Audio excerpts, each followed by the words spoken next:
years ago, Lenore Smith created a women's cricket competition, and it started with 4 teams, and unfortunately we actually were getting our ground redone at the time, so we weren't able to actually sort of have the resources and facilities to put in a team. But the second year of the competition, we decided to put a team in, and Sam Clarkson drove a lot of that, and I was forcibly recruited. And then from there I sort of kept asking a lot of questions about the competition and what was happening, and it was realised pretty quick that they needed a bit of help recruiting some players, and that's kind of how I got involved. North Metro introduced a season of women's cricket. I think they had 6 sides. We weren't involved, but discussions start to happen here about we want to do this. We want to field a team. We're a big club in the competition, we want to support it. So there was discussions. I know Carly was heavily involved. Yes, we can do this. And I know she did so much recruiting, a lot of her basketball, netball associations, her bowling associations. So she went on the recruiting drive, and Heidi and I used to catch up at least once a month for breakfast. And we were talking, and he said I might put my hand up for coach. Well, yeah, of course, the idea of the women's team and sort of coaching the women's team was sort of came up through Kev Clarkson, really. I didn't know too much about it at the time, but yeah, I just sort of finished a bit of a time with Cricket Victoria and was looking for something to do, and I had lunch with Kev, and he was talking about it, and he suggested I have a word to Sam, see if I was interested in helping out. So I thought, oh well, why not come down, help out. And of course one thing led to another, and then I sort of accepted with Carly and had a good talk with Carly and started coaching the ladies. So the first night we came down here, they all sort of wandered out. It was an absolutely freezing cold night, and I put out cones, batting cones, and they had no idea what it was for.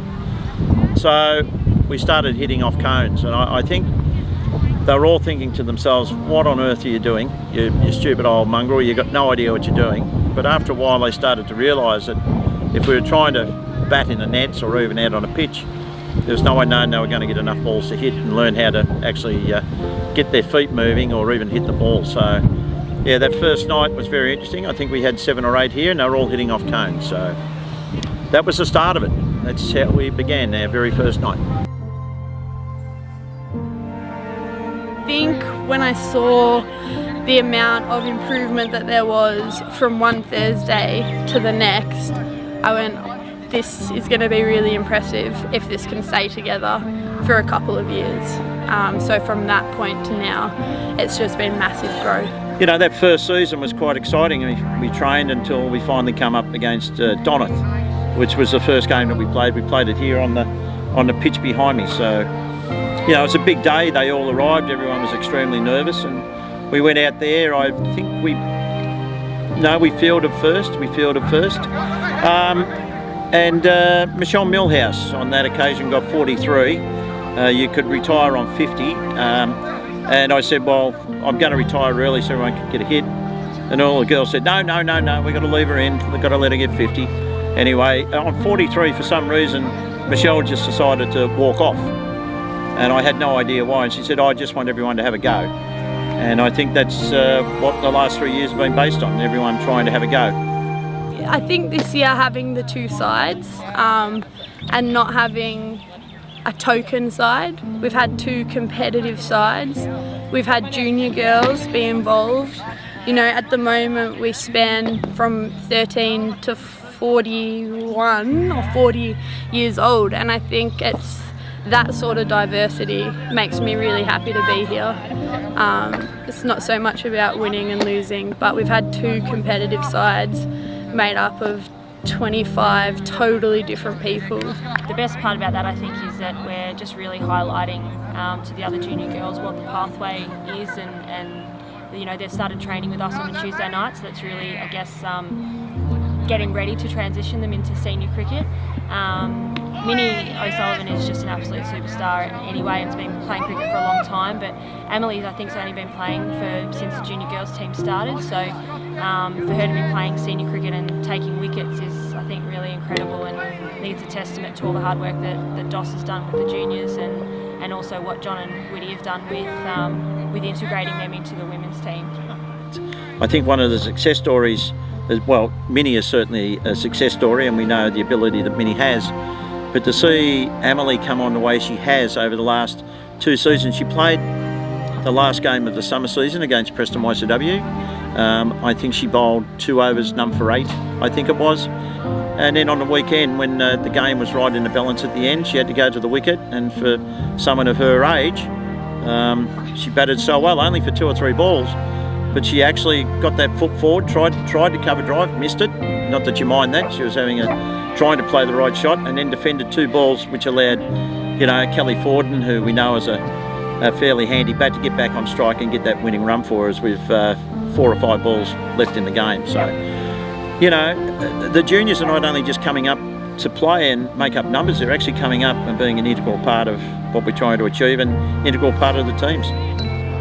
The biggest success the club's had is the way the club has embraced the women's cricket and junior girls cricket. The culture the women have brought to the place, and they've fitted in so well. So the club's welcomed with open arms, treated them as equals, and therefore made them feel welcome and enjoy their sport. I think it's epitomised by the fact that we get women come down who have never played cricket before. They don't know if they really want to play, and 90% of them stay and love it.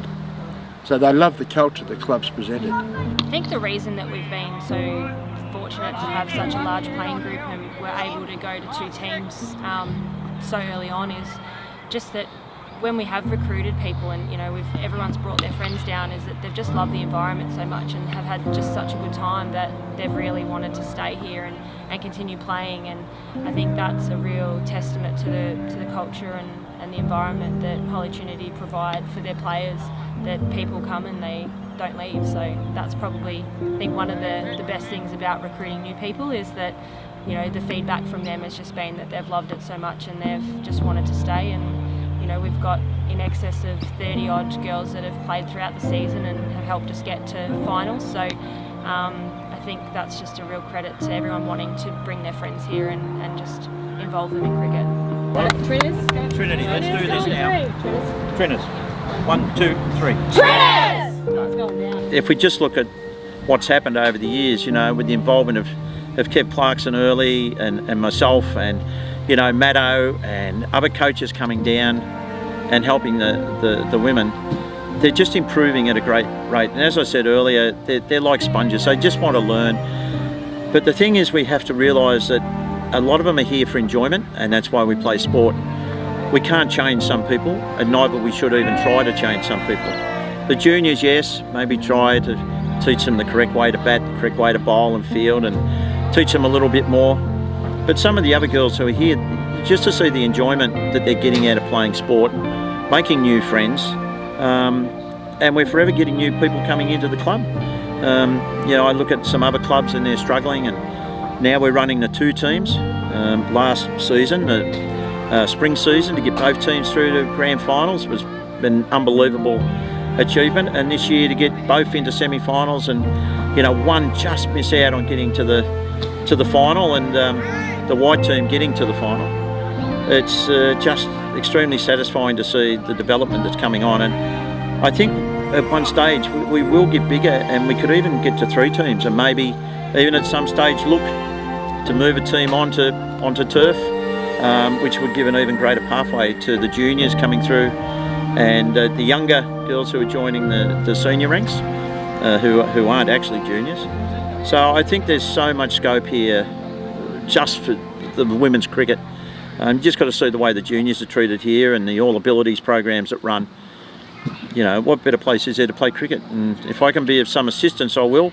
Maybe my days of actually head coach are coming to a bit of an end, but still to be here and helping, see the development of the women and the juniors. I think the club has got to be commended, and a committee for allowing it, and of course to the work that Carly does behind the scenes administration wise you know, I think the club is very lucky to have her, and I'm sure she's going to continue on with her cricket career as well. So to everyone at Holy Trinity, thanks for the opportunity to have a bit of a chat, and also to say thank you very much for the opportunity to coach such a wonderful group, and hopefully I can stay involved in some way in the future and just make it bigger and better.